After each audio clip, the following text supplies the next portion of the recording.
गइल हमके भूलैल कुहू केला हमर करे बहरा तू गइल हमके भूलैल कुहू केला हमर करे रहे उदास कमराए राजा काटनियन गड़ेला सेज कि मनवा पिया पिया कहे लोरखिया से झर झर बहे हाँ कि मनवा पिया पिया कहे लोरखिया से झर झर बहे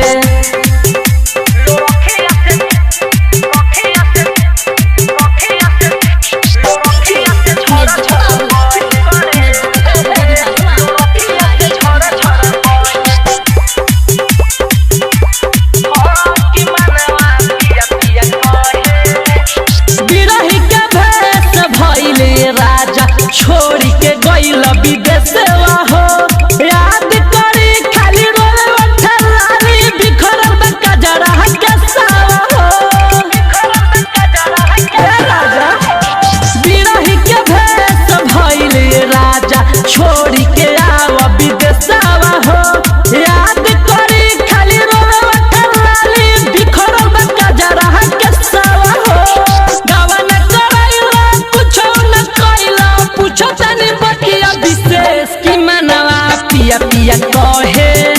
लोरखिया से झर झर बहे हाँ कि मनवा पिया पिया कहे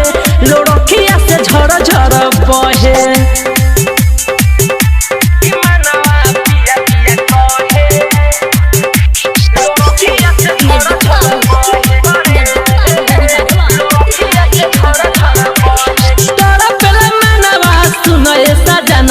सुख गइल देखो ओठो हो तोहरे याद में सुनब सपेंदर लेके सूती फोटो राजाऊ तोरा पेले मनवा सुनए सजनवा सुख गइल मोर ओठो हो तोहरे याद में सुनए चंदन लेके सूती फोटो माई कलमुना दुख देला दूना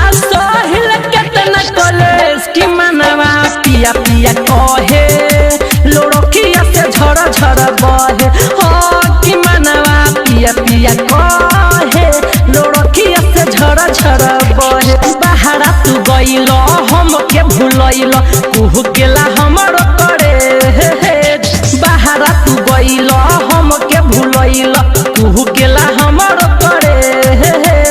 रहे उदास कमराए राजा काटनियन गड़ेला सेज कि मनवा पिया पिया कहे लोरखिया से झर झर बहे हाँ कि मनवा पिया पिया कहे लोरखिया से झर झर बहे डिजिटल रिकॉर्डिंग स्टूडियो मोतिहारी।